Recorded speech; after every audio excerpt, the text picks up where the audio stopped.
तारीख पे तारीख, तारीख पे तारीख, जो हम बहुत कॉमनली सुनते हैं। ब्लाइंड फोल्ड जो है ना, बेसिक सा मतलब है, जब आप कानून या जज के सामने खड़े होते वो आपको नहीं देखते। मेरे लैंडलॉर्ड ने मेरे को विदाउट एनीथिंग, मैं शाम को आया अपने ऑफिस से वापस और मुझे घर से बाहर निकाल दिया। मेरे कोई राइट्स हैं? तो जैसे आपने कहा ना कि मुझे लैंडलॉर्ड ने धक्के मार के निकाल दिया, सो that is use of force. Online fraud जो कि बहुत चल रहा है, बहुत चल रहा है, बहुत चल रहा है। दो चीजें, एक तो फ्रॉड है जो विदाउट इंटरेक्शन है, कि आपने कुछ किया और आपके कुछ कीज को आपने प्रेस किया और वो आपके अकाउंट से सारा पैसा निकाल लिया। सर आजकल मीम कल्चर बहुत ज्यादा है, हम सारे एंजॉय करते हैं, हम श्योर आप भी करते हैं। बिल्कुल, कितना रिस्की है? रिस्क तो है। कुछ स्टेट गवर्नमेंट तो बहुत ज्यादा स्ट्रिक्ट है सर इसके। प्राइवेटली कोई मुझे रिकॉर्ड कर लेता है, मतलब मुझे रिकॉर्ड कर लेता है प्राइवेटली, तो वो मेरे अगेंस्ट यूज कर सकता है। कई बार न्यूज पे भी देखते हैं कि कोई नेताजी किसी को धमका रहे हैं और वो न्यूज ने रिकॉर्ड कर लिया, और लीगल और इलीगल कुछ होता ही नहीं है। अच्छा, मेरे हिसाब से अच्छा, क्या हम अपने पार्टनर का फोन विदाउट हर और हिज परमिशन उसको हम चेक कर सकते हैं? तो अगर आपका पार्टनर नहीं चाहता है कि भाई आप मेरी चीजों को देखो, तो ऑफ कोर्स ही हैज और she has the privacy. Public place में किसिंग करना लीगल है, इलीगल है? ना लीगल है ना इलीगल है, but it also once again it goes with society. Sir watching porn is legal और इलीगल इन इंडिया? हेलो नमस्कार, मेरा नाम गौरव तिवारी है। बियॉन्ड टॉक्स के नए एपिसोड में आपका स्वागत है। आज हमारे साथ हैं काफी well known supreme court of India के AOR मिस्टर गुंजन कुमार, जिनसे हम आज बात करेंगे कुछ बहुत ही इंपॉर्टेंट विषयों पर, बट एक हल्के अंदाज में, जिनसे आप लोगों को भी अच्छी तरह से समझ में आए कि लीगल चीजें कौन सी लीगल चीजें हो सकती हैं और कौन सी इलीगल चीजें हो सकती हैं आजकल के टाइम में। सर आपका बहुत स्वागत है। नमस्कार Gaurav ji. Thank you sir, thank you. Thank you sir सबसे पहला मेरा क्वेश्चन होगा, वैसे तो मुझे आपसे पूछना था कि आपकी जर्नी कैसी रही है, बट सबसे पहला क्वेश्चन सर मैं पूछूंगा आपसे कि व्हाट इज AOR, क्योंकि नॉर्मल लोगों को, जो हमारे व्यूअर्स हैं, शायद उनको AOR के बारे में ढंग से पता ना हो, तो प्लीज सर उस पर आप सबसे पहले बताइए। ठीक है, AOR का जो फुल फॉर्म है वो है advocate on record. Okay. So basically Bharat में आप ये समझे, पहले बहुत सारी तरीके होती थी, जैसे आप सॉलिसिटर हो, आप एडवोकेट हो, आप वकील हो, ये कैटेगराइजेशन था हमारे आज़ादी से पहले। फिर बाद में जब आज़ादी आई और एडवोकेट्स एक्ट आया, तो उन्होंने इस सारे कैटेगराइजेशन को ख़त्म कर दिया जी, और सारे लोग वकील हो गए। एवरीबडी बिकेम अ लॉयर और an advocate, so it became a single term. Absolutely. इसके अंदर अब दो क्लास उन्होंने डिफाइन किए हैं। एक है सीनियर एडवोकेट का। सीनियर एडवोकेट होता है, उनको डेजिग्नेशन मिलती है हाई कोर्ट या सुप्रीम कोर्ट से, तो जो आर्ग्यू करते हैं, वो केसेस नहीं फाइल करते जी, उनको केसेस से अलग रखा जाता है, फाइलिंग से अलग रखा जाता है। सो दे आर्ग्यू, बड़े बड़े मैटर्स को, इश्यूज को आर्ग्यू करते हैं जी। और एक कैटेगरी है वो है AORs की। जी, AOR सुप्रीम कोर्ट में केसेस फाइल करने के लिए ऑथराइज्ड होते हैं। ओके। सो अगर आपको सुप्रीम कोर्ट में केस फाइल करना है, जी, तो आपको एक AOR के थ्रू जाना होता है। ओके। हमारे को वो एक लाइसेंस मिलता है, अलग से रजिस्ट्रेशन होता है, जी, जिसके अंदर हमें एक नंबर आता है, हमारा एक कोड जनरेट होता है जी। और वो फाइलिंग उस कोड के थ्रू होती है। अच्छा, so that is an AOR। Okay. So kind of we are all advocates, but Yes. उसमें दो सब क्लास बन गए, जी, एक AOR है और हाँ। एक सीनियर एडवोकेट्स है। Okay, okay, very nice sir. तो सर अब जो मेरा फर्स्ट क्वेश्चन था मैं वो पूछूंगा आपसे। राइट सर जी। आपकी जर्नी, आप लॉयर ही बनना चाहते थे या आपका कुछ और था ड्रीम यहाँ बनने से पहले? और आपकी जर्नी कैसे, आप दिल्ली में ही पढ़ाई करी आपने या किसी और शहर में करी, तो कैसे सर पूरा एक बार हमें समझाइए, ये बहुत मोटिवेट करेगा काफी लोगों को। देखिए, सही बात बताऊं तो मैं लॉयर तो बनना नहीं चाहता था। अच्छा, बिल्कुल नहीं बनना चाहता। स्ट्रेंज। एब्सोल्युटली मेरा कोई इंटरेस्ट नहीं था। ओके, इनफैक्ट मैंने अपने फादर से कहा भी था कि this would be the last thing which I would do. Okay, even though कि मेरे फादर जुडिशियल ऑफिसर थे, फिर भी मैंने कहा मेरा इसमें कोई इंटरेस्ट नहीं है। ओके। तो बट जब मैंने लॉ की पढ़ाई शुरू करी, और जी। मेरा इनफैक्ट मन था थ्रू आउट्स फिनेंस जाने का, okay, business management and all those okay, things. Okay, okay. तो जब मैंने लॉ की, बट मेरे फादर ने कहा ठीक है तुम करो जो भी करना है करो, तैयारी करो, बट एक बारी मेरे कहने पे ना लॉ में एडमिशन ले लो। ओके, तो उनके कहने पे मैंने लॉ में एडमिशन लिया। ओके। पढ़ाई की शुरुआत हुई, फर्स्ट सेमेस्टर दिल्ली यूनिवर्सिटी से मैंने पढ़ाई करी लॉ की। उसके पहले की पढ़ाई मेरी बिहार में भागलपुर से हुई है। Okay sir. So first semester जब मैंने करना शुरू किया और उसमें पढ़ना शुरू किया, तो मुझे ना उसमें इंटरेस्ट आने लग गया। ओके, और जब मैं पहली छुट्टियों में घर गया, तो मैंने जाके डिक्लेयर कर दिया कि मैंने बस लॉ ही करना। माई फादर वॉज लिटिल, क्या कहूँ, वो बड़े आश्चर्यचकित थे कि भाई ये क्या है, मतलब ये सरप्राइज कि क्या कर रहा है ये, मैंने Okay. लॉ करना नहीं और कह रहा है इसके अलावा मैं कुछ करूंगा ही नहीं। Okay. But he never stop me, thankfully. और मैंने फिर उसके बाद मैंने उसको पढ़ा, उस तरीके से पढ़ा, अच्छा, और बड़ा इंटरेस्ट आया, क्योंकि आपके जीवन के हर क्षेत्र को टच करता है, हर चीज को कैसे टच सर? करता है। आप कहते हैं ना, जन्म से लेकर मृत्यु तक हम्म, आपके जीवन में जो कुछ भी घटना घटती है, हम्म, उस सब में लॉ का एक अंश है। वो आपको उसके साथ चलना है, जी, आप जाने या ना जाने। जी, आप या तो लॉ फॉलो कर रहे होते हैं या नहीं कर रहे होते हैं, या कोई ना कोई लीगल चीज जो है वो आपके लाइफ को ना कंट्रोल कर रही होती है। जैसे हम ये पॉडकास्ट भी कर रहे हैं, जी, इसमें भी 10 तरह के लीगल लॉ लग रहे होंगे, कई कई कई एक्ट्स अच्छा, लग रहे होंगे, कुछ कुछ चल रहा होगा, ओके, जिसकी जानकारी जिसे हम शायद सोचते भी नहीं, एग्जैक्टली, बट वो चल रहा है। अच्छा, आपके हर क्षेत्र को, आपके हर एस्पेक्ट को वो टच करता है। हम्म, हम लोग बहुत जनरली कहते हैं ना, ये सिविल का लॉयर है जी, ये क्रिमिनल का लॉयर है, ये फैमिली मैटर्स करता है, ये डिवोर्स के मैटर्स करता है, वो छोटे छोटे सब क्लासेस है। But as a matter of fact आपके जीवन के हर एक्टिविटी पे लॉ लगता है। ओके, तो मुझे उस चीज़ ने बड़ा इंटरेस्ट किया। दूसरी चीज़ थी आपकी क्या कहते हैं, एक एक फ्रीडम। मैं अगर वकालत करता हूँ तो मेरे पास एक फ्रीडम है कि मैं जैसे कौन सर? से एरिया में जाना चाहूँगा अच्छा, और मैं किस तरीके से अपने को ग्रो करना चाहूँगा। मगर सर ये फ्रीडम तो फिर मेरे ख्याल से हर स्ट्रीम के अंदर ही है, देखा जाए डॉक्टर में भी, देखो इंजीनियरिंग डॉक्टर में में भी। क्या है, आपने पढ़ लिया, हम्म, आपको मान लिया सब्जेक्ट पढ़ना था कुछ, एक फिल्म आई थी वो जिसमें एक एक हीरो है जिसको कोई और सब्जेक्ट नहीं मिलता, उसको गायनेकोलॉजी मिलता है और वो गायनेकोलॉजिस्ट बन शायद जाता है। आयुष्मान खुराना की। यस। हाँ, हाँ, अब उसके पास फ्रीडम नहीं है, हाँ, हाँ, वो गायनेकोलॉजिस्ट ही है। हाँ, exactly, but fortunately for us in India मैंने वकालत पढ़ी है। अब इस वकालत को पढ़ के जब मेरे पास लाइसेंस आएगा तो मैं इस वकालत के किसी भी क्षेत्र में काम कर सकता हूँ। अच्छा, सो मैं एक कॉर्पोरेट लॉयर बन सकता हूँ, ओके, मैं एक सिविल का लॉयर बन सकता हूँ, ओके, मैं एक क्रिमिनल लॉयर बन सकता हूँ, ओके, मैं मैट्रिमोनियल साइट से काम कर सकता हूँ, ओके, मैं जैसे वो काम करते हैं इसमें टैक्स का काम कर सकता हूँ, इनडायरेक्ट टैक्स पे काम कर सकता हूँ। मैंने लिमिट कर लिया जी, मैं सिर्फ इनडायरेक्ट टैक्स करूंगा, अच्छा, मैं सिर्फ डायरेक्ट टैक्स करूंगा। अच्छा, इसमें So, कोई स्पेशलाइजेशन नहीं होती है? स्पेशलाइजेशन नहीं होती, जैसे वो जो एक्सपीरियंस है ओके, वो आपको स्पेशलाइजेशन देता अच्छा, है। अच्छा, अच्छा, डॉक्टर में मैंने कहा आपने हाँ। एमबीबीएस किया, पढ़ाई कर ली, हाँ, हाँ, आप चले गए किसी एक सब्जेक्ट में हाँ, and you are finished. Exactly, वहां पे वो फ्रीडम नहीं है, ओके, यहाँ फ्रीडम है। ओके, तो आप कुछ भी बन सकते हो। दूसरी एक बड़ी इंटरेस्टिंग सी चीज है, हम जब कोर्ट में खड़े होकर आर्ग्यू करते हैं तो कहते हैं my lord I have done it और I have not done it. So we step into the shoes, एक एक्टर की तरह okay, we step into the shoes of the person जिसको हम रिप्रेजेंट कर रहे होते हैं, और हमारी आर्ग्यूमेंट फर्स्ट पर्सन पे होती है। तो आप हर दिन अपना चोला बदलते हैं, कभी आप बिजनेसमैन बनते हैं, कभी आप किसी क्रिमिनल के साथ चल रहे हैं तो आप उस क्रिमिनल के पूरी साइकी में एंटर कर जाते हैं, एंड देन यू आर्ग्यू, क्योंकि फैक्ट्स और लॉ जो लीगल प्रिंसिपल दोनों जब मिलते हैं तो बहस होती है और तब जजमेंट आता है। सब करते हैं सर? हर कोई करता हर कोई है, करता कोई है? इसको रियलाइज करे ना करे, बट हाँ, होता है ऐसे ही। अच्छा, मतलब इतनी कन्विक्शन से हाँ। सब चीज करते हैं तभी हर होता है, अगर कन्विक्शन नहीं है तो वो फर्क आ जाता है। कहते हैं कि बहुत ही अच्छा लॉयर है, हाँ, वो उस कन्विक्शन का फर्क है। Okay, somebody who is there with that conviction, जैसे Okay. आप देखेंगे कि अभी सुप्रीम कोर्ट में बहस होती है, केसेस आ रहे होते हैं और बड़ी सारी कहानियां होती है, कोई किसी एक टॉपिक को लेकर, जैसे आप शायद बिल्कुल बिलीव नहीं कर रहे हो, बट कोई वकील साहब वहां पे बहुत ही शिद्दत से आर्ग्यू कर रहे हैं। वो क्यों कर रहे हैं? Because he believes that he has stepped into the shoes of the petition.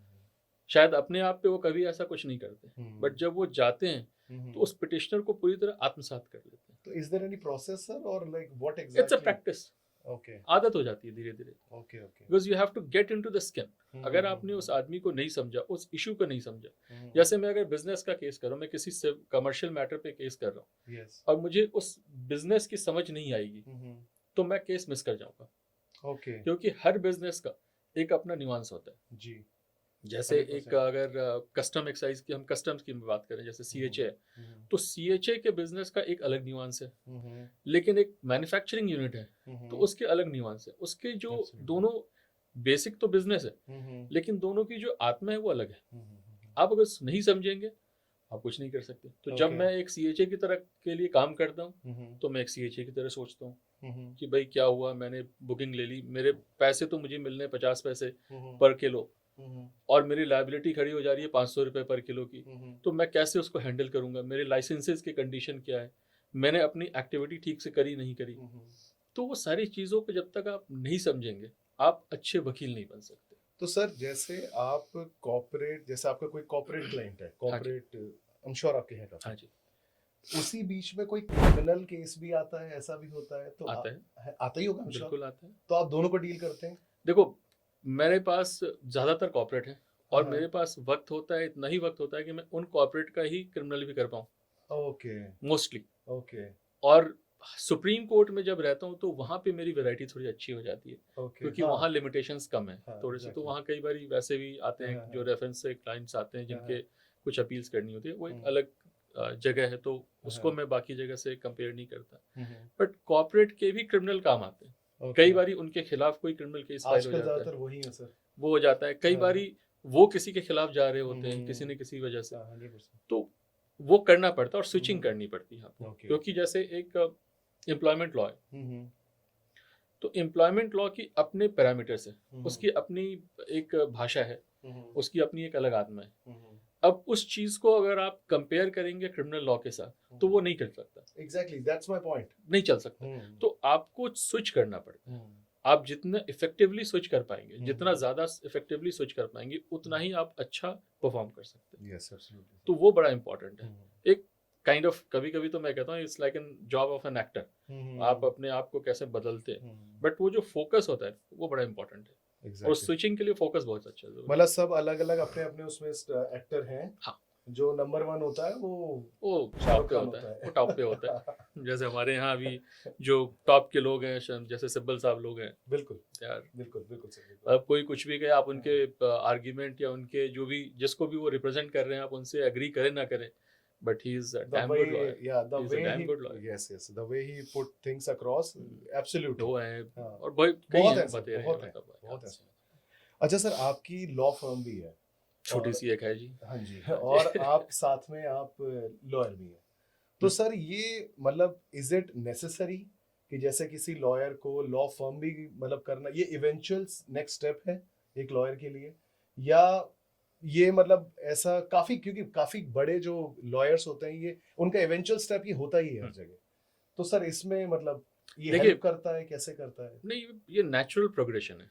हाँ। लॉ फॉर्म जो है ना, वो एक नेचुरल प्रोग्रेशन है, क्योंकि आप शुरू करते हैं, आप अकेले होते हैं, आप काम कर रहे होते हैं, क्लाइंट्स को रिप्रेजेंट कर रहे होते हैं, फिर आपके क्लाइंट्स की संख्या बढ़ने लगती है, उनके केसेस बढ़ने लगते हैं, तो आप अपने साथ दूसरे लॉयर्स को एज एन एसोसिएट ज्वाइन कराते हैं। एग्जैक्टली। फिर वो जब सब जुड़ जाते हैं, तो लॉ फर्म आपका वकालत है, लॉ फर्म उसने आपको वकालत दिया है, और आप किसी और को भेज रहे हैं, उसकी अथॉरिटी का इशू उठता है, तो आप एक उसको एक फर्म में कन्वर्ट करते हैं, प्रोप्राइटरशिप या partnership, that depends. Proprietorship firm बनाया, फिर आपने कहा जी देखो मैं अकेला हूँ, बट मेरे साथ एक टीम है जी।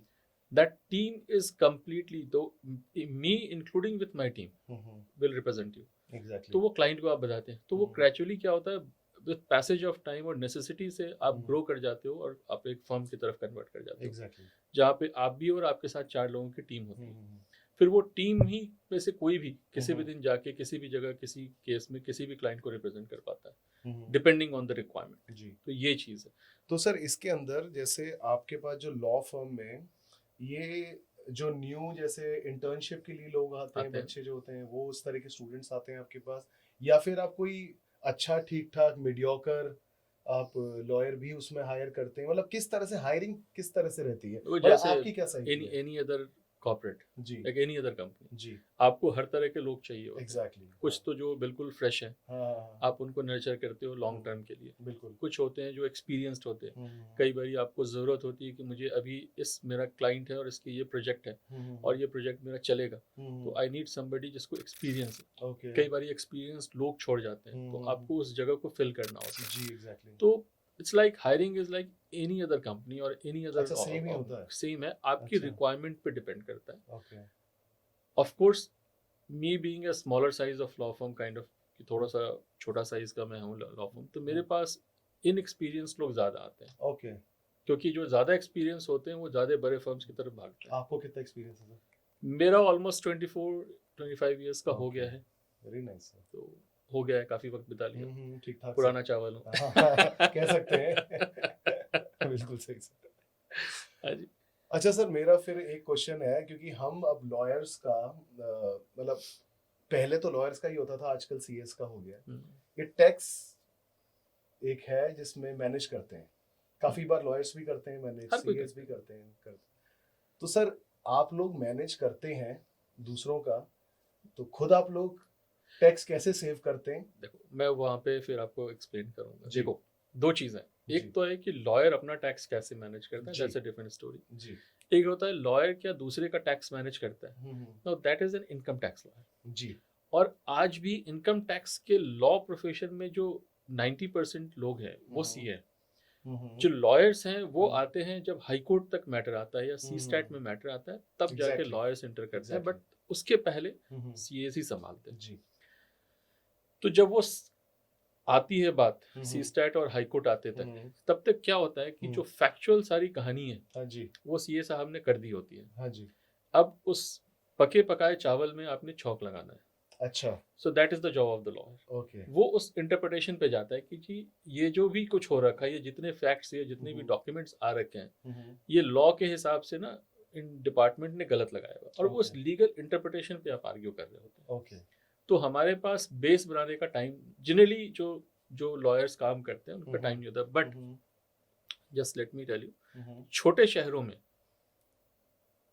इनकम टैक्स के लॉयर्स होते हैं जी। वहां पे ज्यादातर काम Yes. लॉयर्स ही करते हैं। Yes. तो वो ग्राउंड अप स्टार्ट करते हैं, Yes. But most of the time जो लॉयर्स फाइलिंग का काम करते हैं वो हाई कोर्ट सुप्रीम कोर्ट में नहीं आते। ओके। वो ज्यादातर उसी काम में इन्वॉल्व रहते हैं। तो ये है बेसिक। सेकंड सर, जो मेरा था जो क्वेश्चन सर, साइडलाइन हो गया, आप लोग टैक्स कैसे बचाते हैं? हम टैक्स नहीं बचाते, अच्छा, हम बचाते टैक्स ही नहीं हैं। मैनेज करते हैं। अच्छा। सी, आपके पास जैसे आपको मिलते हैं डिडक्शंस, भाई मेरे काफी लीगल टैक्टफुल वर्ड यूज किया आपने सर, क्या मैनेज करते हैं। मैं भी यूज करूंगा next time. Yes sir. Right. See, बचाते नहीं है। देखो, जी, हमें जी, जी, टैक्स के लॉ के अंदर ही जी। बहुत सारे डिडक्शंस मिले हुए हैं। 100%। तो मैं उन डिडक्शंस को क्लेम करता हूँ। मेरा ये एफर्ट होता है कि जो मैंने खर्चे किए, जी, जो मेरे प्रोफेशनल एक्सपेंसेस हैं, जी, वो उस डिडक्शन के डेफिनेशन में फॉल कर जाए। जी, जी। तो मैं उस तरीके से इंश्योर करता हूँ कि मेरे सारे जो जो इनकम, जो मेरी रिसीट्स हैं, हम्म, वो रिसीट्स पे जो भी हम डिडक्टेबल निकाल सकते हैं, मैक्सिमम टू द जो लिमिट मुझे परमिसिबल है, वो मैं निकाल लूँ, मेरे टैक्स बच गए। अदरवाइज एक सॉरी, आप पूछ रहे थे, एक होता है और भी, जैसे कि आजकल एक मिला हुआ है कि अगर आपकी जो छोटे लॉयर्स हैं तो 50 लाख की इनकम है, आप 50% का इनकम डिक्लेयर कर दो। तो एक आसान तरीका होता है करने का। जी। अब खैर वो स्थिति नहीं है, तो अब हमारे को ऑडिट कराना पड़ता है। बिल्कुल सही बात है सर। सर, मेरा अगला जो है सवाल मैं पूछूंगा आपसे, ये थोड़ा सा हल्का सा सर गंभीर है, बट इसको पूछेंगे हम हल्के फुल्के अंदाज में।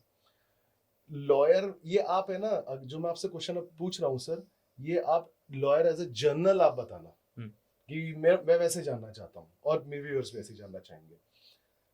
जब किसी पे केस होता है, मतलब छोटा बड़ा व्हाटएवर केस होता है एक नॉर्मल आदमी के लिए, तो लॉयर जो होते हैं, क्योंकि मैं ना परसेप्शन पे चल रहा हूँ सर, तो डोंट टेक मी अदरवाइज, मैं एक परसेप्शन पे चल रहा हूँ।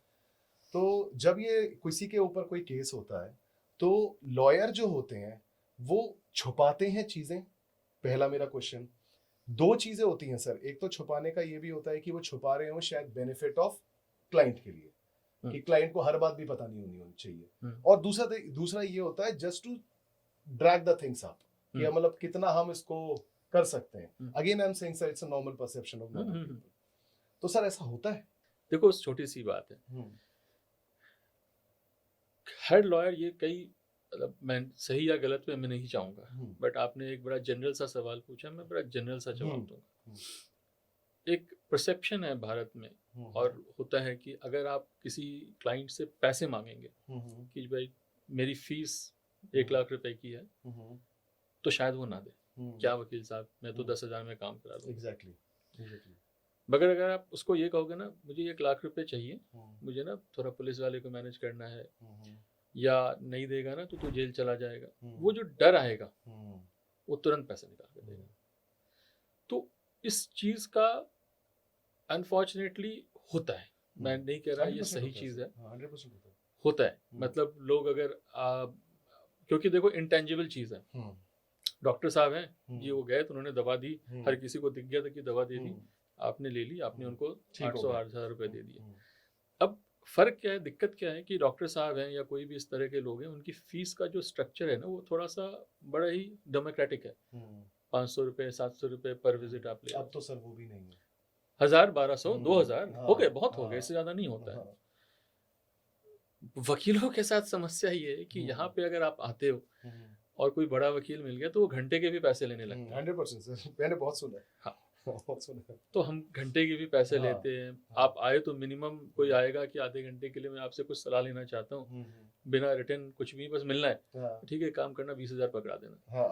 अब देखो जी, वकील ने तो बड़े कैजुअली बोल दिया, ठीक है, उस बंदे को जिसने देना है उसके लिए वो एक इशू होता है, और हर कोई पे नहीं कर सकता। ठीक। दूसरी बात क्या होती है कि वकीलों के दिमाग में लोग डेफिनेटली कई बारी पूरी बात, जो पूरा सारा जो सारी चीजें हैं वो आपको शायद खुल के कई बारी नहीं बताते। वो कहते हैं ये ठीक है, देखी जाएगी, हम जब मेरे पास आएगा तो मैं सलाह दूंगा, मैं मुफ्त की सलाह क्यों दूं। जब तक क्लाइंट आपको फाइनली फीस दे के नहीं जाता, लोग उसको सारी बात खुल के नहीं बताते, क्योंकि उसको ये डर होता है कि मैंने 50,000 की फीस मांग ली, मैंने उसको सारे रास्ते बता दिए, वो जाएगा वही रास्ता उठाएगा, किसी 10,000 वाले से काम करा लेगा। तो जब तक उनको पूरी फीस नहीं आती वो बता के नहीं राजी। अच्छा, होता है। ये तो मेरे ख्याल से यही होता है। होता है। बट सर ये आप लोग, जैसे आपका पूरा एक कम्युनिटी है यहाँ पे, आप लोग बैठते हैं ऐसे, जो भी आपकी बातें, आई एम श्योर केसेस भी डिस्कस होते होंगे, बातें भी होती होंगी। एक चीज और भी है, कई बार ना बता के फायदा भी नहीं होता, उनको समझ भी नहीं आता। अच्छा, जो क्लाइंट है वो ज्यादा ऐसा होता है सर कि ज्यादा वो वाला नहीं, ज्यादा होता है कि भाई कई बार वो समझने को राजी नहीं होते। अच्छा, बहुत मेहनत करनी पड़ती है, तो फिर कई बार वकील कहता है यार मैं इसके पीछे क्यों दिमाग लगाऊं, जो कह रहा है चुपचाप कर दे। अच्छा, मैं भी फेस करता हूँ। तो इसमें बेनिफिट होता है सर, जो क्लाइंट का नुकसान है। नुकसान है, ही मस्ट अंडरस्टैंड कि जो वकील है he knows the law better than you. तो अगर वो कुछ कह रहा है तो सुनो। सर कैसे पता लगेगा कि वो एक्सप्लॉइट नहीं कर रहे हैं? देखो, छोटी सी बात बताता हूँ आपको, वकील या कोई भी प्रोफेशनल आपको एक्सप्लॉइट नहीं करता। अच्छा, जब तक आप खुद को एक्सप्लॉइट होने नहीं देते। ओके। अगर आपने अपने आंख कान खुले रखे तो आप एक्सप्लॉइट नहीं होगे। आपने अपनी समस्या खुल के बताई, उसको कहा मुझे इसका सोल्यूशन चाहिए और ये काम करके दो, और जो वो काम कर रहा है उसको आप चेक करो, क्वालिटी जिसको कहते हैं, आप उसके साथ लगे रहो। आपने केस दे दिया, भूल के घर में चले गए, आपका केस खराब हो जाएगा। अच्छा, आपने केस दे दिया और उसके सिर पे सवार हो गए, आपका केस खराब हो जाएगा। अच्छा, दोनों ही केस? दोनों में। क्यों? क्योंकि आप भूल के घर चले गए तो वो भी भूल जाएगा, और सिर पे सवार हो तो उसका दिमाग बंद हो जाएगा। एक पॉइंट ऑफ टाइम के बाद ना वो आपकी बात सुनेगा ही नहीं। अरे यार इसकी तो आदत ही बोलने की। तो उससे सही तरीका क्या है? बैलेंस। ओके। आप उसके साथ बात करो, उसको अपनी बात बताओ, उसके पास से सजेशन आने दो, उसको सुनो, उसको समझो, एक दिन का टाइम लो, अंडरस्टैंड इट, किसी से और दूसरे से सलाह लो, दोनों को टैली करो, फिर आपको समझ में आ जाएगा कि हाँ ये सही कह रहा है या नहीं कह रहा। ओके। दूसरी चीज एक बड़ी इंपॉर्टेंट है लॉ में, एक एंड तक पहुंचने के लिए कई रास्ते हैं। मैं बहुत सारे रास्तों से मैं गुजर के एक पर्टिकुलर एंड को अचीव कर सकता हूँ। बहुत सिंपल सा एग्जांपल दूंगा आपको। किसी ने मेरे पैसे मार लिए, ठीक है, अब आप एक क्रिमिनल वकील के पास जाओगे जिसने प्राइमरीली क्रिमिनल की प्रैक्टिस करी है जी, वो आपको इकलौता सलाह देगा जी इसके खिलाफ एफआईआर कर दो। अच्छा, जेल जाने के डर से पैसे देके जाएगा, ठीक है जी। अब एफआईआर कर दो, क्रिमिनल केस बनाने के लिए पहले क्रिमिनल होना भी तो चाहिए, उसमें एक्शन भी तो होना चाहिए। सिर्फ पैसे नहीं दिए तो फ्रॉड थोड़ी हो गया। हाँ। चलो मान लो आपने किसी तरीके से केस फाइल कर भी दिया, तो क्रिमिनल में पैसों की रिकवरी नहीं होती है, वहां सजा होती है। लेकिन आप किसी क्रिमिनल वकील के पास चले, क्रिमिनल वकील यानी जो वकील क्रिमिनल की प्रैक्टिस करता है, तो उसका बेंड ऑफ माइंड वही है, क्योंकि वो सालों से वही कर रहा है, तो उसका दिमाग उधर ही चलेगा। ऑन द कॉन्ट्ररी, आप अगर सिविल के वकील के पास जाओगे तो कहेगा जी एक काम करो, इसमें मैं रिकवरी सूट डालता हूँ, पैसे निकल जाएंगे, रिकवरी को कैसे चलाना। आप किसी ऐसे वकील के पास चले जाओ जो, जैसे अगर ये कंपनी का मैटर है और वो एनसीएलटी में काम करता है, तो अगर जी मैं वाइंडिंग अप डाल दूंगा, वो रिकवरी नहीं करेगा, वाइंडिंग अप की तरफ चला जाएगा।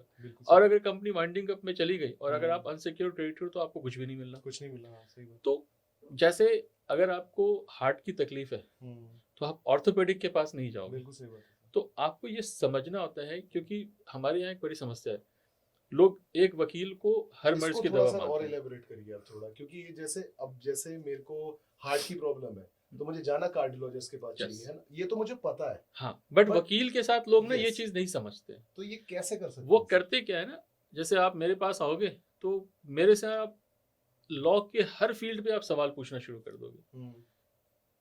किसी भी वकील के पास लॉ के हर फील्ड का पूरा नॉलेज नहीं होता है, चाहे कोई कुछ भी कहे। उसका एक कोर होता है और फिर एक उसने पढ़ाई की होती है और थोड़ा बहुत पढ़ के बता सकता है। बट जो उसकी स्ट्रैटेजी होगी वो उसके उस कोर नॉलेज और एक्सपीरियंस और उसकी एक्सपर्टीज से निकल के आती है।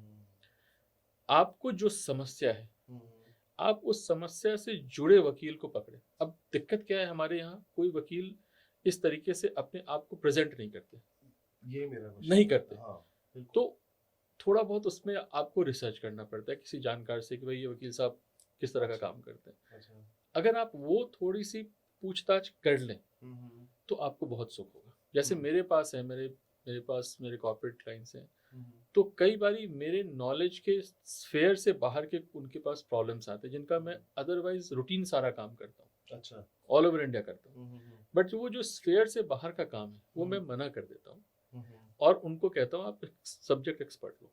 तो ये सर सब लॉयर करते हैं या आप ही करते हैं ये चीज़? मैं मानता हूँ कि सभी करते होंगे, एटलीस्ट मैं अच्छा, करता हूँ। मानते हैं आप? हाँ, अच्छा। कि मेरा मानना है कि सभी करते हैं। अगर वैसे बोल के नहीं करते तो एटलीस्ट बिहाइंड द बैक आपसे काम ले लेंगे, लेकिन किसी एक सब्जेक्ट एक्सपर्ट से वो डिस्कशन जरूर करते हैं। अच्छा, तो हर ये कोई सही करता रहता है जैसे आप फॉर एग्जाम्पल आप मेरे पैनल पे हैं, है ना, तो अगर आप किसी चीज में स्पेशलाइज नहीं है, हाँ। जैसे आपको किसी उसका नहीं, तो ऐसा भी होता है कि आप आउटसोर्स कर देते हैं उसे? 2-3 तरीके से काम होता है और ये सही है? ये होना चाहिए। अच्छा, होना चाहिए। 2 चीजें, देखो वकील का काम ना भरोसे का काम है। 100%। अगर भरोसा नहीं है तो आप वकील को छोड़ दो। पहला सवाल, आपने बात करी, अगर आपको उस आदमी पे ट्रस्ट नहीं आ रहा तो आप उस वकील के साथ काम नहीं करो। ठीक है। और वकील भी मोस्टली अगर ट्रस्ट नहीं होता तो काम नहीं करते। तो पहला शब्द ही होता है भरोसा रखो। तो अगर आपको उस व्यक्ति पे भरोसा नहीं है, आप उसके साथ काम नहीं करें। जहाँ एक काइंड ऑफ फैमिली डॉक्टर होता है उस तरह से एक फैमिली वकील हो जाता है काइंड ऑफ। सबके ही होता है। हाँ।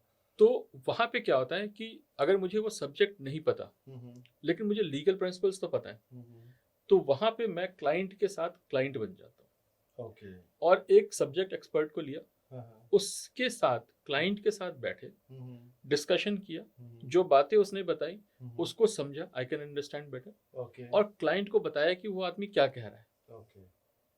और उसके साथ बैठ के एक जॉइंट डिसीजन लिया कि yes he is the correct person to go. क्योंकि आपकी भी तो एक विजडम है ही, एक आपके विजडम तो, है, मुझे हाँ। एटलीस्ट लॉ के बेसिक प्रिंसिपल्स की तो exactly, समझ है। हाँ। तो मैं वहां पे वकील नहीं रहता, मैं क्लाइंट बन जाता हूँ। Okay. I become a part of this is the right way. This is the right way of handling things. So अगर आप नहीं भी जानते हो, आप एक भरोसे का वकील पकड़ो, उससे पूछो कि तुम्हें अगर अच्छे से आता है तो ठीक, नहीं तो तुम किसी सब्जेक्ट एक्सपर्ट को लो, नहीं तो तुम उस सब्जेक्ट एक्सपर्ट से इंफॉर्मेशन लो, नॉलेज लो, और मेरा काम खुद करो। But it should be A knowledge decision. Sir ये भरोसे के लॉयर कौन सी ऐप पे और कौन सी साइट पे मिलते हैं? देखो, भरोसा तो आपको उनसे मिलकर ही अचीव होगा। जब आप अच्छा। उनसे मिलेंगे, उनसे बात करेंगे, हर आदमी का भरोसा करने का, क्योंकि और general एक्चुअली perception हाँ, है it's a sir. Very one, मतलब ये इसका कोई जनरल लॉ नहीं है, कोई जनरल फिजिक्स भी नहीं है, कोई इसका हम्म। केमिस्ट्री भी नहीं है, इसका कोई बायोलॉजी भी नहीं है। बिल्कुल। ये तो जब आपसे मिलते हैं, बैठते हैं, बातें करते हैं, तो आपको लगता है कि yes I can trust this person. Okay. आपको लगता है नहीं, I can not trust this person. इसका कहीं कोई फॉर्मूला नहीं है। मेरे ख्याल से ट्रस्ट ही बहुत बड़ा फैक्टर है, क्योंकि आपको अपनी पूरी स्टोरी ही तो बतानी है। करेक्ट। और ये इंपॉर्टेंट चीज आपने हाँ, बताई, लोग पूरी स्टोरी नहीं बताते हैं, अच्छा। वो स्क्यूड कहानी बताते हैं, अपने हिसाब से कहानी बताते हैं। ओके। वकील को आपने फैक्ट एज इट इज रखना है। जैसे हनुमान जी बूटी लेके आए ना, तो उनको समझ नहीं आया तो पूरा पर्वत उठा लाए।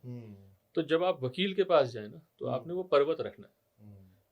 लोग बूटी बताते हैं कि जी ये ऐसे ऐसे ऐसे ऐसे हुआ था, क्योंकि उनके दिमाग में ना फिल्में देख के और पता नहीं जनरल देख बना हुआ करके होता एक है, अपना हाँ। वो उन्होंने अपना ही हाँ। एक नया लॉ बना रखा होता है, वो उस तरीके से उस फैक्ट्स को प्रोड्यूस करते हैं। बट क्या वो लीगली करेक्ट है या नहीं है, वो काम आप नहीं कर सकते। तो आप ना जब जाते हैं किसी वकील के पास तो आप पूरे फैक्ट्स एज इट इज रख दो। सबसे पहले भरोसा, हाँ, उसके बाद भरोसा facts। पहले आपको भरोसा हो गया, ठीक है, उसके बाद पूरे फैक्ट्स एज इट इज रखो, उसको आप इंटरप्रेट मत करो, okay. Let him interpret it.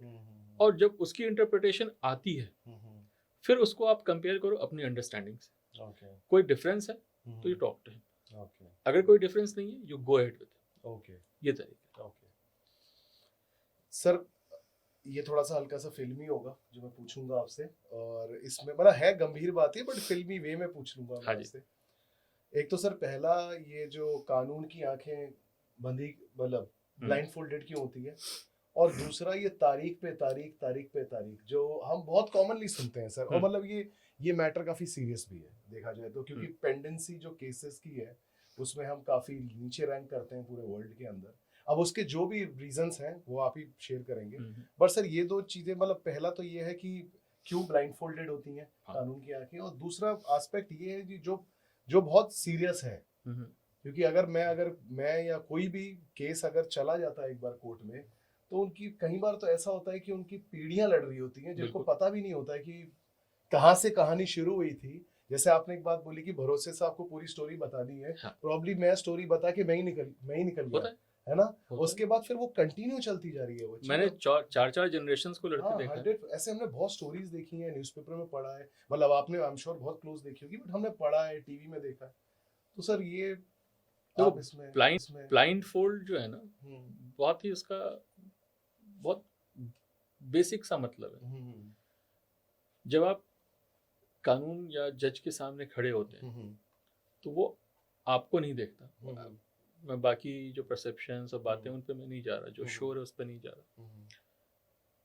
जो ब्लाइंड फोल्ड है उसका मतलब ये है कि मैं आपको नहीं देखता, मैं लॉ जानता हूँ, मैं फैक्ट्स को एज इट इज सुनूंगा, मैं गवाहियों को एज इट इज सुनूंगा, और बिना किसी पक्षपात के आपको मैं एक निर्णय दूंगा जी। वो है ब्लाइंड फोल्ड। उसका अर्थ यह है कि मैं किसी को देख नहीं रहा कि आप पैसे वाले हो, आप गरीब हो, आप अमीर हो, आप ताकतवर हो, आप कैसे भी हो, उससे मेरा कोई फर्क नहीं पड़ता। इसलिए मैंने उस आदमी को नहीं देखा, मैंने उस लॉ को देखा, फैक्ट को देखा, उसके एविडेंस को देखा। इसमें सर मैं पूछना चाहता हूँ आपसे, इसका कोई ऐसा भी इन्फ्लुएंस है जो ब्रिटिशर्स की हमने जो काफी कस्टम एंड लॉ नहीं, इसका उससे कोई इन्फ्लुएंस नहीं, इसका वो इन्फ्लुएंस नहीं है। बेसिकली इट्स ऑल अबाउट, देखो लॉ में हम क्यों जाते हैं किसी जज के पास, हम ये कहते हैं भाई वो इम्पार्शियल हो के हमारे को जजमेंट दे। उस इम्पार्शियलिटी का मतलब क्या, वो ये नहीं देख रहा है कि सामने कौन खड़ा है, उसने ये देखना है कि कागज क्या बोलते हैं, उसने ये देखना है कि गवाही क्या बता रही है, उसने ये देखना है कि क्या ये गवाही इस लॉ के हिसाब से सही है या नहीं। That is the blindfold. So एक काइंड ऑफ एन उसका पर्पस यही है सिर्फ कि आपको अलग रखना है, and you have to be aloof. आप देखें अब तो खैर फिर भी कई बारी आप जजेस को जानते हैं सब कुछ। एक वक्त था जब जजेस जो थे वो सोसाइटी से अलग होते थे, कटे छटे रहते थे जी, ताकि उनके ऊपर किसी का कोई इन्फ्लुएंस ही ना हो। ये सोशल मीडिया का इम्पैक्ट है सर क्या, जैसे कि अब हम जानते हैं। हाँ, वो इसी का इम्पैक्ट है। आप रोज की हेयरिंग सुन रहे हो, क्लिपिंग्स आ रही हैं, सारी चीजें आ रही, तो आप जानते हो, but they are not suppose to interact with common people. अच्छा, ऐसा एक टाइम पे था और अभी भी एक है, एक जनरल है। अच्छा। कि आप थोड़ा सा आप रहें पब्लिक लाइफ में, थोड़ा सा विद प्रोबिटी रहें। ओके, ये उनको फॉलो करना चाहिए, करते हैं। रही बात दूसरी कि भाई तारीख पे तारीख, तो देखो 2-3 हैं उसके एस्पेक्ट।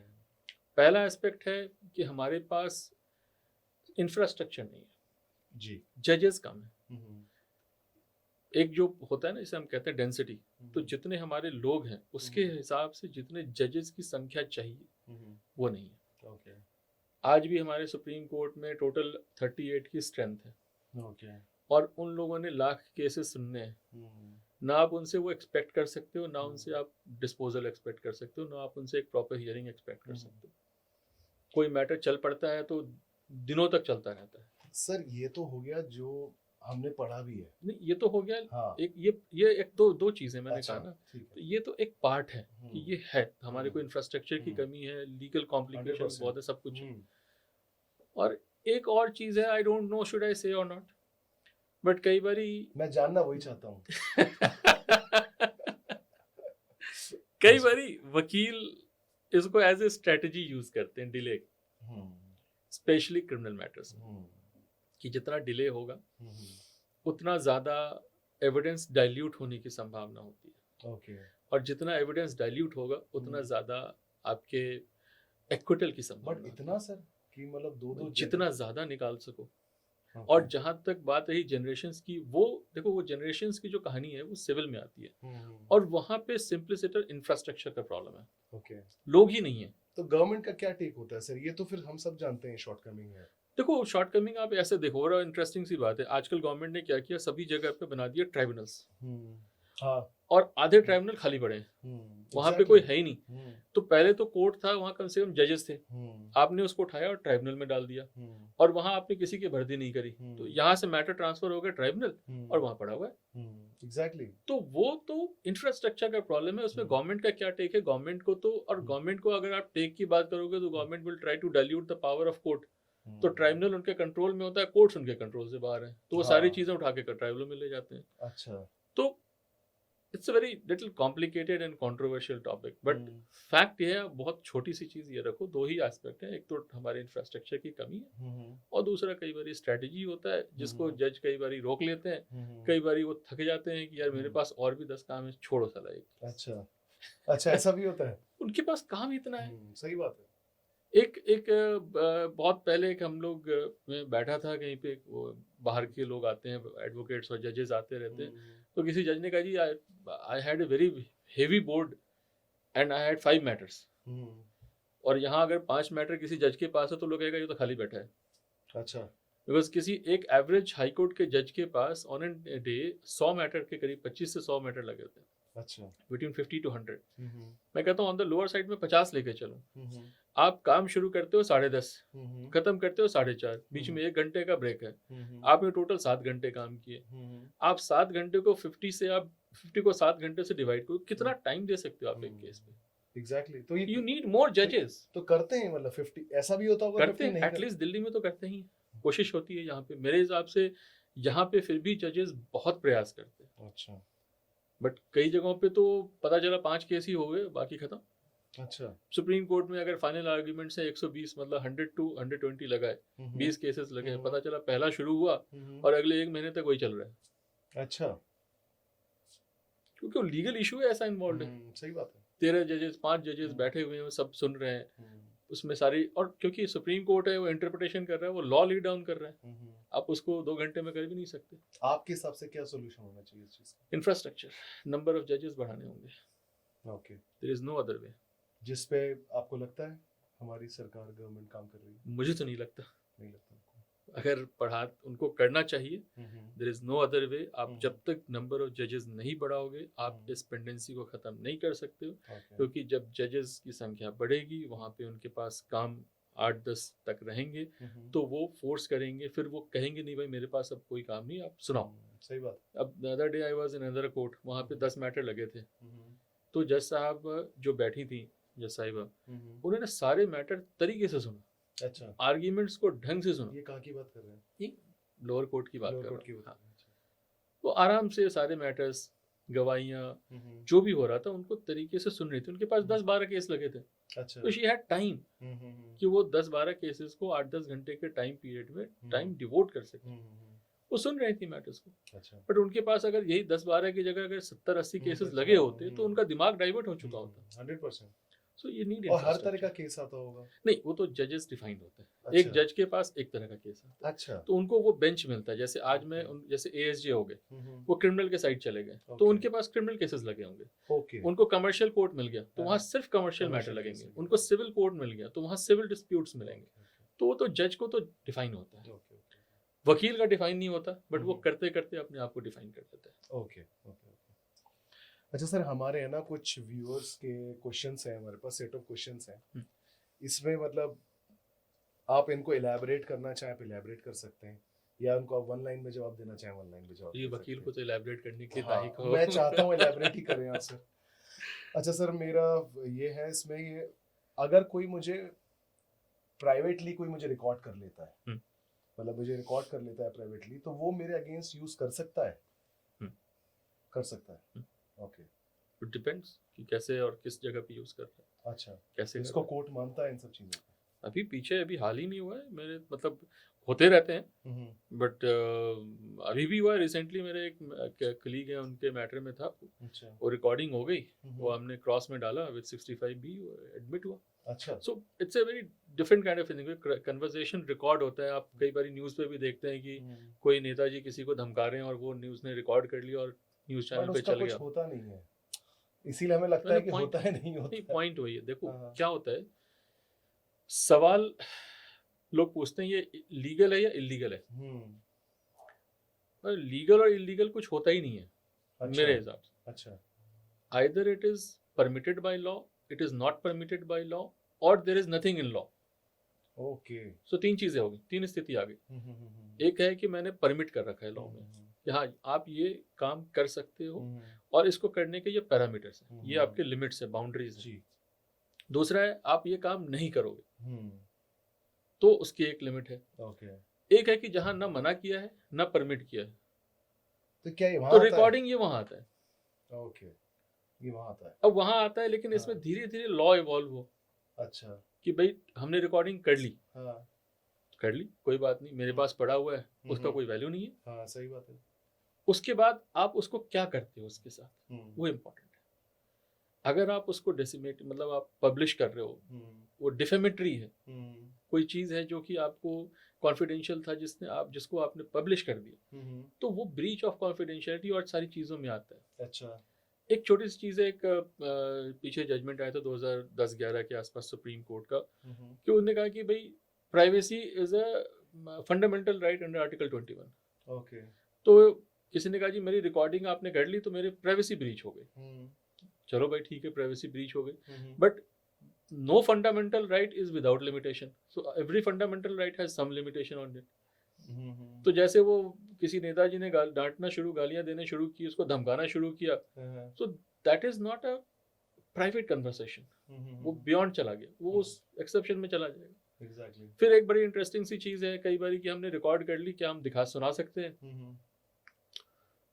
तो अभी मैंने बताया रिसेंटली, इनफैक्ट मैरिज, वो rape with the promise of marriage वाली कहानी चल रही थी, और लेडी ने बिफोर फाइलिंग द केस उसके लड़के के भाभी को कॉल किया कि जी मैंने शादी नहीं करनी। अच्छा। ठीक है, जो हो गई बात खत्म, वो उसने रिकॉर्ड कर लिया, और उसके बाद उसने रेप का केस फाइल कर दिया। अच्छा। तो वहां डिफेंस में वकील ने उसको, वो क्रॉस के दौरान उसको कन्फ्रंट किया अच्छा। With transcript and section 65B। Okay. उसने बोला कि हाँ जी मेरी आवाज है, हो गई हाँ। बात खत्म, इट बिकम्स एडमिसिबल। सो ये बड़ा ही मैंने कहा ना, ये बीच की कहानी है जहाँ पे ना ही ये परमिटेड है ना ही वो प्रोहिबिटेड है। So it has to be within that, इस आपकी जो एक्शंस है उससे कोई लॉ प्रोहिबिट या कोई लॉ वायलेट नहीं होना चाहिए। ओके। जैसे सॉरी, कोई ऐसी चीज जैसे आप उसको रिकॉर्ड कर लो और अपने आपस के केस में आप यूज करो as a part of evidence, आप कर सकते हो। अच्छा, कर सकते हैं। कर सकते हो, मैंने बताया अभी आपको एविडेंस दिया। इनफैक्ट इन मैट्रिमोनियल मैटर वहाँ पे थोड़ा सा डिफरेंस भी है। तो वहाँ रिसेंटली 2024-25 में सुप्रीम कोर्ट ने एक जजमेंट आई थी जस्टिस नागरत्न की, तो उसमें इस चीज को इलेबोरेट किया गया और उसमें रातर कहा गया है कि इन ए मैट्रिमोनियल डिस्प्यूट हस्बैंड वाइफ अगर अपनी कन्वर्सेशंस को रिकॉर्ड करते हैं तो वो रिकॉर्डिंग एडमिसिबल है इन एविडेंस। ओके। तो वही मैंने कहा ना कि कहीं भी ये नहीं लिखा कि इट इज प्रोहिबिटेड। अच्छा, ये हर केस में या फिर ये थोड़ा पर्सनल हो जाता है कि जैसे हस्बैंड वाइफ वाले केस में? वो अलग है, हाँ हस्बैंड वाइफ का एक अलग कैटेगरी बना जी। अदरवाइज भी आप रिकॉर्ड कर सकते हो। अच्छा। भाई देखो, जो रिकॉर्डिंग की प्रोहिबिशन है, आप फोन टैप नहीं कर सकते, यानी थर्ड पार्टी आप फोन टैप नहीं कर सकते। तो जैसे आप चाहो कि मेरे और इनके बीच की कन्वर्सेशन को रिकॉर्ड कर लूं, मेरे और दूसरे व्यक्ति के बीच, वो फोन टैपिंग में आएगा, वो आप नहीं कर सकते हो। बट मेरी और आपकी बातचीत हो रही है और आपने रिकॉर्ड किया, ये प्राइवेट कन्वर्सेशन है between you and me and you are one of the participants, आप अपनी बात को रिकॉर्ड कर रहे हो। ओके। कर सकते हो, वो कर सकते हैं, बिल्कुल कर सकते हो। सर नेक्स्ट है, क्या हम अपने पार्टनर का फोन विदाउट हर और हिज परमिशन मतलब उसको हम चेक कर सकते हैं, मतलब ये छोटा सा है but just wanted to know. देखो वंस अगेन ये वही वाली बात है, प्राइवेसी, राइट टू प्राइवेसी वाली हाँ। बात है। अब हर आप कोर्ट्स ने प्राइवेसी को एक फंडामेंटल राइट के स्टेटस पे खड़ा कर दिया। हम्म तो अगर आपका पार्टनर नहीं चाहता है हम्म कि भाई आप मेरी चीज़ों को देखो, हम्म तो ऑफ कोर्स ही हैज और she has the privacy, right दो to she is privacy. Husband wife हाँ, बट रिलेशनशिप आल्सो। प्राइवेसी तो अलग हो गया ना। अच्छा। वो एक्चुअली क्या है ना, वो थोड़ा सा ये जो राइट टू प्राइवेसी हमने जब किया ना, तो चीज़ें थोड़ी सी स्क्यू हो गई हैं। हमारे भारत में क्या है, हमारी सोसाइटी में privacy is a very different concept. विदेशों में प्राइवेसी एक डिफरेंट कॉन्सेप्ट है, वो Exactly. बहुत इंडिविजुअलिस्टिक कॉन्सेप्ट है। राइट। हमारे यहाँ privacy within family members नहीं होती थी, hmm. But with passage of time and changing society, freedom of speech की तरफ प्ले किया जा रहा है इससे। काइंड ऑफ, तो वो प्राइवेसी हम्म। को जो है ना, वो थोड़ा सा वो जो बाहर विदेशों में चलता था, वो राइट टू प्राइवेसी का जो कॉन्सेप्ट है वो धीरे धीरे हमारे यहाँ भी आ गया। सो पहले मतलब जब हम छोटे हुआ करते थे तो फैमिली होती थी, और मतलब दादा दादी चाचा बुआ फूफा सारे बैठे हैं, वहाँ सारी बात हो गई, और वो कोई प्राइवेसी, मतलब क्या होता है प्राइवेसी, वो अगर किसी ने कहा जी मेरी प्राइवेसी, तो दो लग भी जाते थे। सही बात है, बिल्कुल सही ठीक बात है, तो वो वक्त बदल गया, अब सोसाइटी वैसी नहीं रही, सोसाइटी न्यूक्लियर हो गई, तो there is something called privacy which has come into our lifes. तो उस पे लॉ के इम्प्लीकेशंस भी हैं। इम्प्लीकेशन ये है, it's a right to privacy. आपकी प्राइवेसी ब्रीच हुई, और ब्रीच करके अगर आपने उसको मिसयूज किया, तो फिर आप उसके कॉन्सिक्वेंसेस लो। देखो आपके एक्शन के कॉन्सिक्वेंसेस होते हैं। अगर आपके एक्शन, मैंने कहा अगर वही कहा ना, जैसे नाइदर प्रोहिबिटेड है नॉट परमिटेड है, बीच का है, और आपने उसका कोई मिसयूज नहीं किया, तो there is nothing to bother. Sir मैं किराए के घर में रहता हूँ। हाँ। और मेरे लैंडलॉर्ड ने मेरे को विदाउट एनीथिंग, मैं शाम को आया अपने ऑफिस से वापस, और मुझे घर से बाहर निकाल दिया। मेरे कोई राइट्स हैं? राइट तो है बिल्कुल, आपको वैसे नहीं निकाला जा और लोग सकता। एक्सरसाइज करते हैं इस चीज का? खूब होता है। अच्छा, होते हैं। देखो बेसिक चीज मैं समझाता हूँ। देखो मेरा घर है, कोई रह रहा है, but I can not evict without due process of law. Okay. तो जैसे आपने कहा ना कि मुझे लैंडलॉर्ड ने धक्के मार के निकाल दिया, सो that is use of force, and use of force is not permitted. Okay. Is not permitted. आप किसी को, किसी के ऊपर फोर्स यूज करके उसके मर्जी के खिलाफ कोई काम नहीं करा सकते। आपका घर है, आपके हिसाब से ये वो इस टेनेंट को मैंने नहीं रखना है, आप उसको लीगल नोटिस दो, एविक्ट करो, नहीं मानता कोर्ट से उसकी एविक्शन कराओ, हो जाएगा। बट आप धक्के मार के उसके सामान उठा के बाहर नहीं फेंक सकते। अब ऐसी घटना हो गई, फिर क्या करें? एग्जैक्टली। तो पहला चीज है 100 नंबर पे कॉल कर दो। अच्छा। पुलिस आएगी, मोस्ट प्रोबेबली आपको हेल्प कर देगी। दूसरी चीज है, आज के डेट में हर किसी के पास फोन है, आप रिकॉर्ड करना शुरू कर दो कि देखो जी मेरा सामान फेंक रहा है।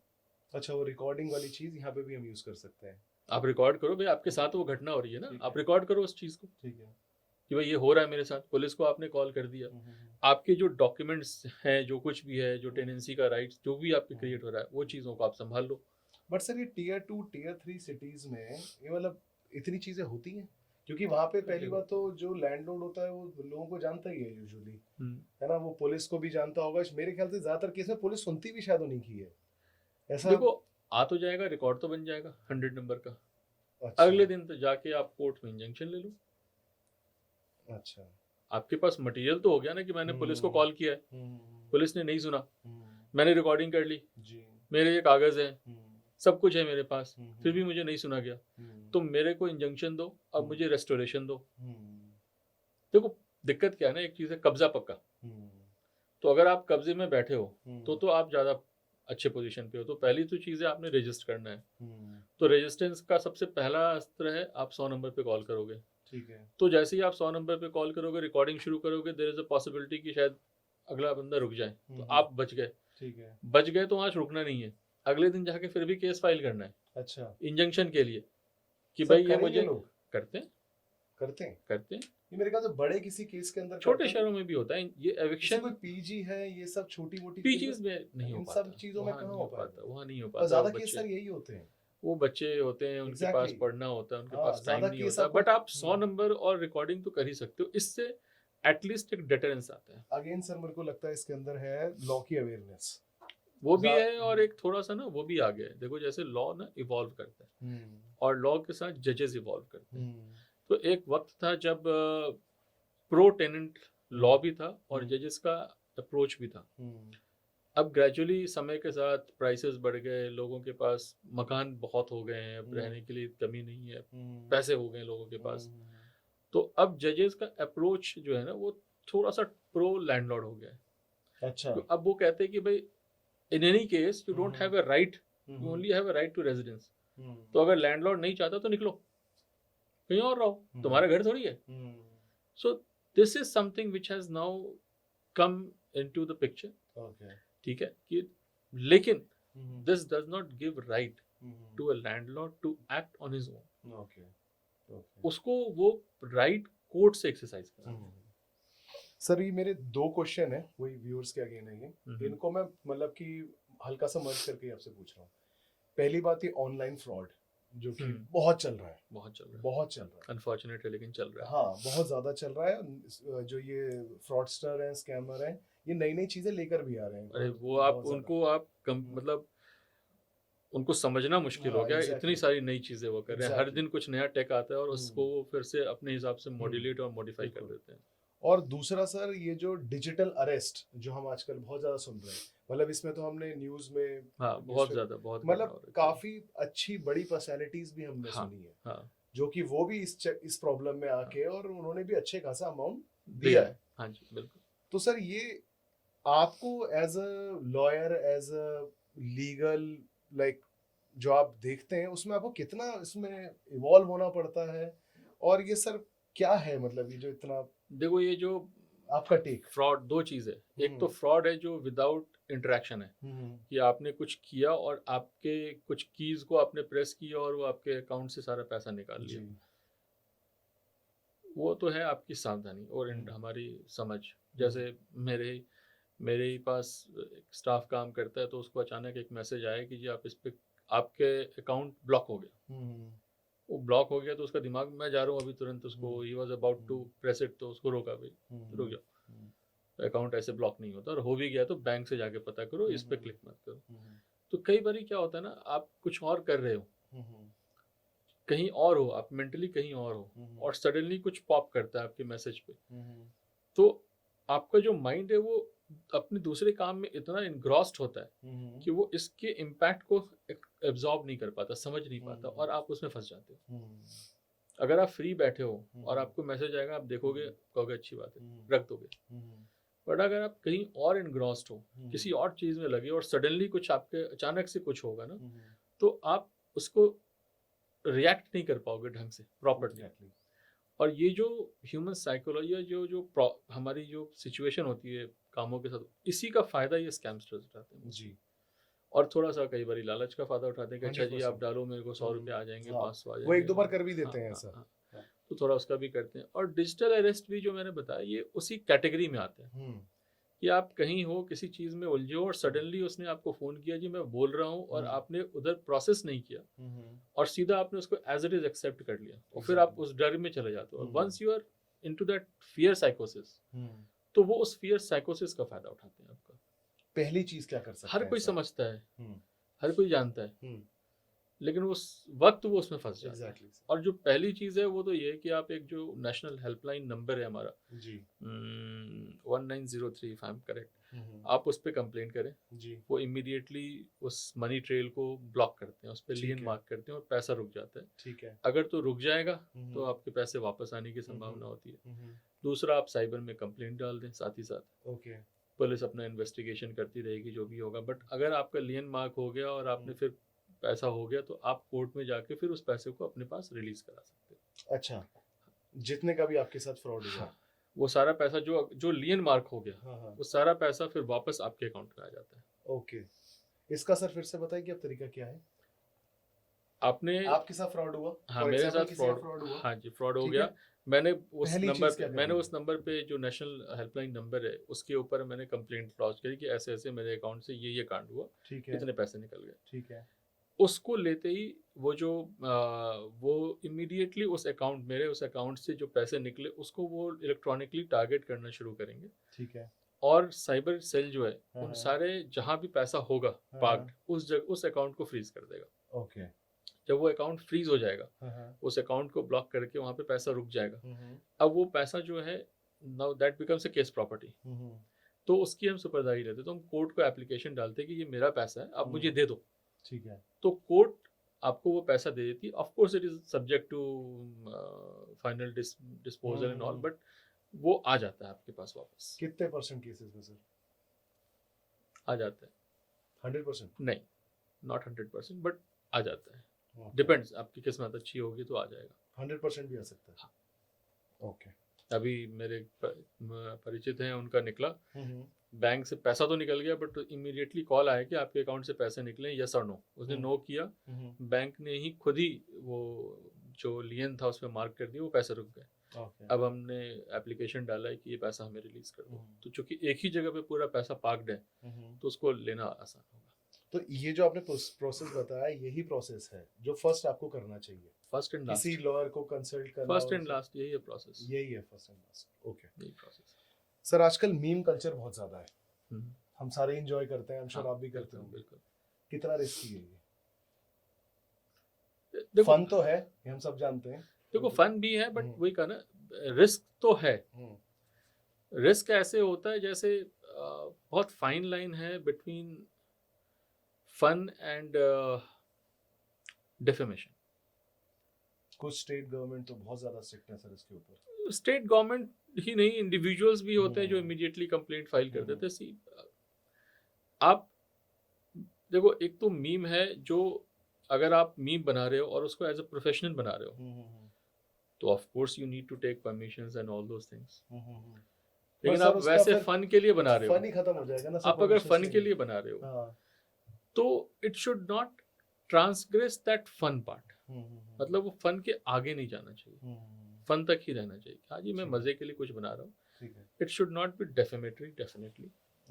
It should not violate anybody's IPR या उसकी किसी भी अदर राइट्स को वो वायलेट नहीं करे। जब तक किसी को वायलेट नहीं कर रहा, किसी को वो हार्म नहीं कर रहा, तब तक मीम्स करेक्ट है, तब तक आप इसको यूज कर सकते हो। बट जैसे ही वो उससे अलग हटता है और दूसरे की राइट्स को वायलेट करने लगता है, तो आप नहीं। देखो, एक बहुत छोटी सी चीज है, आपके राइट्स हैं to make meme and have fun, अगले के राइट्स हैं to protect his personality, to protect his reputation. आपका जो कोई भी एक्ट है उसकी उस राइट को वायलेट करेगा, then he has the right to take an action against you. Sir बहुत सीरियस नहीं हो जाती है बात, क्योंकि अब एक फ्रीडम ऑफ स्पीच भी तो है ना, कोई चीज नाम मैंने कहा, देखो मैंने एक क्या नाम कहा, की चिड़िया थी हमारे नहीं, देश चिड़िया में। थी नहीं, आज भी है। हाँ। बट मैंने आपको कहा कि फंडामेंटल राइट्स भी जो हैं, उसके अंदर भी एक लिमिटेशन है, ड्यूटी भी होता है। Right always comes with a duty. तो आपका राइट है मीम बनाने का, बनाओ, एंजॉय करो, बट आपकी ड्यूटी है कि आप दूसरे के अधिकार का हनन ना करें। जैसे मेरा राइट है पूल में नहाने का, मैं जाऊंगा, कूदूंगा, नहाऊंगा, बट मेरी ड्यूटी है कि मैं ऐसा जंप ना करूं कि अगला जो बगल में बैठ के खाना खा रहा है पूल के किनारे, उसके खाने में मेरा पानी चला जाए। That's a duty. If you do that, if you transgress it, तो फिर आपका नहाना जो है वो आपको परमिटेड नहीं। That is the difference. बहुत सिंपल सी चीज है। आप पूल साइड में चल रहा है, आप होटल में बैठे हो, आप खा रहे हो, एक बंदा है वो कूद रहा है, उस कोने पे कूद रहा है, कोई दिक्कत नहीं, लेट हिम एंजॉय। बट वो आपके बगल में कूदेगा और पानी आपके खाने में आएगा तो आप परेशान होगे। That is not permitted. आप कोई भी कहेगा यार ये गलत है, दैट्स मी। बहुत सिंपल है लॉ ना, छोटी सी चीज है, आपके रोजमर्रा की जिंदगी से जुड़ी हुई चीज है। अगर आप उसको उससे जोड़ेंगे तो उसकी जो बातें हैं ना आपकी समझ में आएंगी। तो ये सर ज्यादा सीरियस नहीं ले रहे हैं हम इन सब चीजों को। मजाक को तो मजाक ही रहने देना चाहिए। बट मजाक किस हद तक? अब ये हो गया है थोड़ा सा। हमेशा से था, हमेशा से था। लेकिन मैंने कहा ना, इंडियन सोसाइटी में हमारे पास कोई प्राइवेसी और कोई ये चीज नहीं थी। मैं किसी लंगड़े को लंगड़ा बोलता था, मतलब है, हाँ, ठीक है, and it was accepted. Exactly. अब लोग थोड़े से उसको लेके वो हो गए कि भाई shaming and all those things, वो थोड़ा सा लोग कहते हैं मैं नहीं कर। यही मेरा पॉइंट है सर। एक्चुअली भाई देखो, हमें तो मजा आ रहा है, बट उस जिसके बारे में हम बोल रहे हैं, आप सोचो उसकी कीमत पे हम बोल रहे हैं। और दूसरा क्या होता है, अगर वो उसने पलट के कुछ कर दिया तो आप ऑफेंड हो जाते हो। तो आपको अपने आप को उसकी जगह पे रख के देखना है। Anything which can offend me can offend other, you can not offend others.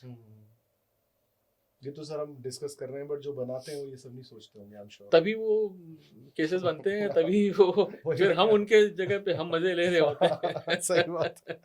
अभी कल परसों वो देख रहा था, क्या नाम, एक कपिल शर्मा शो, तो उसमें वो दो आए थे कॉमेडियंस, समय रैना एंड ऑल, हाँ हाँ वो लास्ट ईयर एपिसोड वाले, काफी हाँ राइट चला राइट हाँ राइट।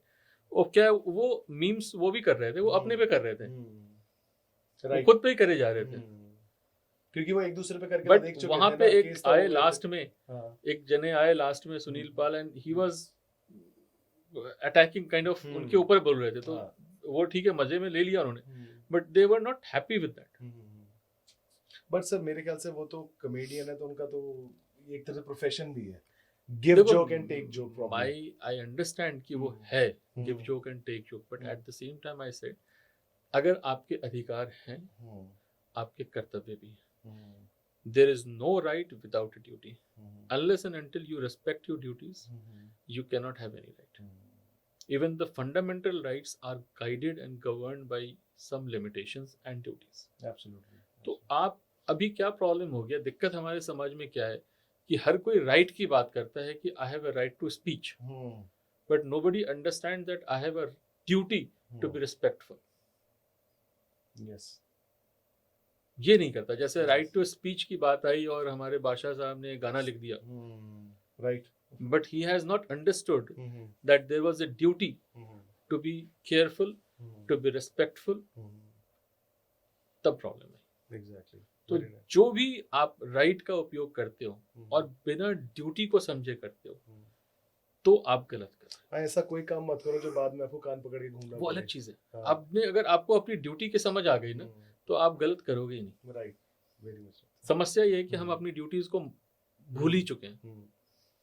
सर ये लिव इन रिलेशनशिप जो आजकल एक कॉन्सेप्ट अपार्ट फ्रॉम मैरिज जो बना हुआ है, वेस्टर्न कल्चर इन्फ्लुएंस्ड है, इसमें कोई राइट्स होते हैं? हाँ, होते हैं ना। अच्छा, होते हैं इसमें राइट्स। देखो ना, दो चीज है, एक तो एक है DV act, prevention of domestic violence act, हम लोग शॉर्टकट में डीवी एक्ट 2000 कहते हैं। उसके डेफिनेशन ऑफ फैमिली में living life, a family and other in that nature, वो डिफाइंड है। ओके। तो लिव इन तो उस डीवी एक्ट के अंदर इनहेरेंट है। ओके।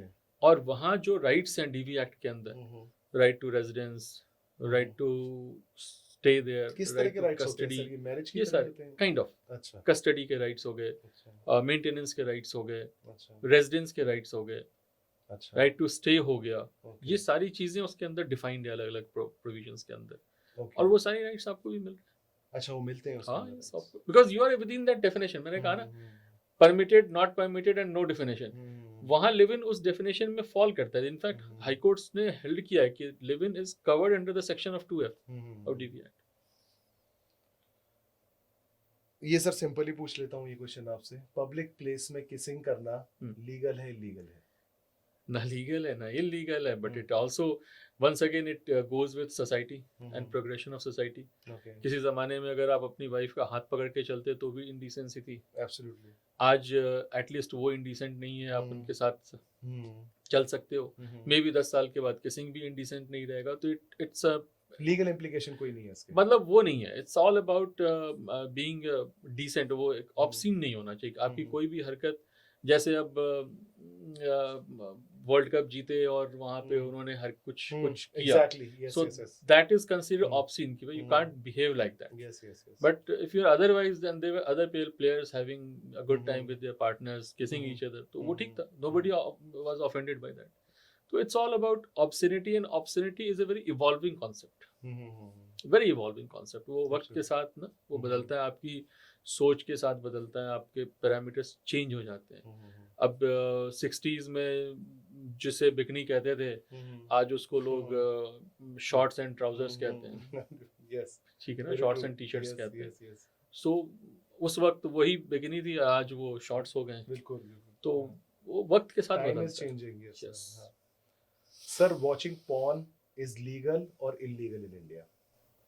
आई डोंट थिंक कि वॉचिंग पॉर्न कहीं भी मना किया गया, so it is not prohibited. Okay. Supreme court ने भी एक किसी केस में कह रखा है, आप देख रहे हो, ठीक है, अपने कंजम्पशन के लिए अपने कमरे में बैठ के देख रहे हो, उसमें कोई इलीगलिटी नहीं। क्योंकि देखो, एक पीछे जजमेंट, एक मैटर आया था जहाँ पे एक केस चला था कि it should be band across the board yes कि भाई पॉर्न को ना आप कंप्लीटली बैन कर दो। तो सुप्रीम कोर्ट ने कहा भाई एक बंदा एक एडल्ट है जो अपने घर में बैठ के और अपने सिस्टम पे अकेला देख रहा है, तो उसमें क्या तकलीफ है आपको? It's a right to once again privacy, okay ठीक है।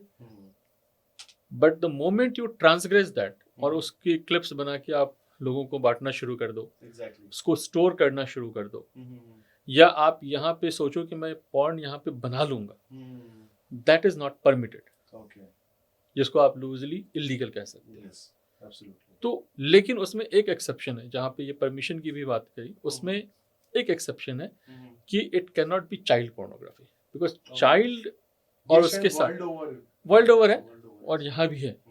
चाइल्ड पोर्नोग्राफी इज एब्सोल्युटली, आप अकेले भी बैठ के नहीं देख सकते हो, आप स्टोर तो छोड़ो, आप देख भी नहीं सकते हो, यस एग्जैक्टली तो वो अलग चीज है। बट इंडिया वर्ल्ड में आई थिंक सेकंड और थर्ड लार्जेस्ट कंजम्पशन है उसकी Absolutely, पोर्नोग्राफी की, जिसके अंदर मेल एंड फीमेल दोनों इन्वॉल्व है। And so within your own confines, within, जैसे हम इस छोटे कमरे में बैठे हैं, if you want to see you can see, absolutely that is not prohibited. Okay sir, आप कोई भी आपका जो बैकग्राउंड है और जो आपका विजडम है लीगल उसमें फील्ड के अंदर, हाँ जी, कोई सर 5 सीख आप हमें या दर्शकों को देना चाहें जो हमें आम तौर पे रोजमर्रा की लाइफ में, जैसे हम छोटी मोटी गलतियां कर देते हैं जो 90% लॉयर्स हमें नहीं बताएंगे, ऐसी कोई चीज जो कि रोजमर्रा की लाइफ में हम करते हैं जो हमें नहीं करनी चाहिए, या हम उस पर कुछ सुधार कर सकते हैं, इस तरह की कोई 5-2 जो आपको समझ में आता है सर? बड़ा डिफिकल्ट सवाल है कि क्योंकि सर कहीं ना कहीं तो मेरे को डिफिकल्ट भी बनाना था आपके लिए, पूरा इजी बना दिया मैंने। नहीं इजी तो कुछ भी नहीं था खैर।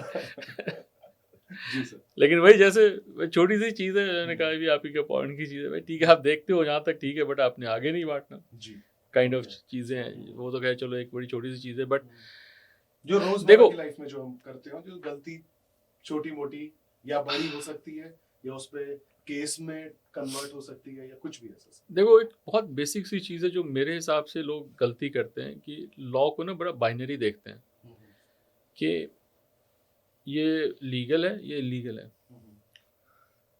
थोड़ा सा उसको उस सोच को बदल लें तो आपके जो जो एक्शंस है ना वो बड़े संभल जाएंगे, अपने आप संभल जाएंगे। देखो लॉ में ना कोई लीगल इलीगल ऐसा नहीं होता, एक होता है कि भाई एक, ये मैंने शुरू में भी कहा, एक परमिटेड है, आप ये कर सकते हो, जब कर सकते हो तो उसके पैरामीटर्स दे दिए कि भाई इतना आप कर सकते हो, जितना आप कर सकते हो उसके आगे जो भी है वो नहीं कर सकते। तो दूसरी चीज़ हो गई नहीं कर सकते, तो वो हो गया भाई आप नहीं कर सकते। इन दोनों के बीच में है कि जैसे हमें कोई चीज़ मना कर दिया गया, मना नहीं है लेकिन स्पेसिफिकली परमिट भी नहीं किया, तो आप वो करो, जैसे मीम वाली बात, आप बनाओ क्योंकि प्रोहिबिटेड नहीं है, लेकिन you have to have self censorship, self control, कि जो आपको परमिटेड है मतलब आप कर सकते हो because it is not prohibited, but it has also to ensure कि ये अगले की राइट्स को ट्रैम्पल नहीं कर रहा। बड़ी सी सिंपल सी चीज़ है, मैं गाने गाऊँ सुनूंगा जी और मेरे गाने का डेसिबल होगा जी 100 और मैं रात के बजाऊंगा 12 बजे, और दिस इज समथिंग, आप गाने सुनो, किसी ने मना नहीं किया, आप विद इन लिमिट सुनो, लेकिन जब उसके आगे जाओगे तो वो परमिटेड नहीं है। देन दैट इज बिकॉज फिर आप दूसरे के अधिकार का हनन कर रहे हो। ये एक बड़ी कॉमन सी चीज़ है जो हमेशा होता है, मतलब अभी शादियों का माहौल हो या वैसे भी आप देखोगे कई बार बगल से गाड़ियां गुजरती हैं तो आपकी गाड़ी हिल जाती है, this is something which is not permitted. उसके दो चीज़ें, एक तो कि आप भी परेशान हो रहे हो, और दूसरा भाई तुमको तो अंदर कुछ सुनाई भी नहीं दे रहा, कोई पीछे से हॉर्न कर रहा है नहीं कर रहा है, यू कांट हियर एनीथिंग, आप बस अपनी धुन में भागे जा रहे हो, वो गलत है, वो नहीं करना चाहिए। आपको अपने अधिकार के साथ अपने कर्तव्य का बोध होना बहुत आवश्यक है। अगर वो नहीं है तो आप कुछ ना कुछ गलत करोगे ही करोगे। अगर इतना समझ जाए तो 4 और 5 चीज़ों की जरूरत नहीं, इतने में ही आपकी सारी चीज़ें कवर हो जाएंगी। बिल्कुल सही बात सर, बिल्कुल सही बात। Thank you sir, thank you for having me. आपने इतना टाइम दिया हमें सर, काफ़ी हमारे व्यूअर्स के लिए आपने काफ़ी चीज़ें आपने शेयर करी जो कि आमतौर में लोग नहीं करते हैं। लॉयर से हम बात करेंगे तो इतनी चीज़ें सारी नहीं करते। Again it's a public perception. Thank you, viewers. Thank you for watching another episode of Beyond Talks.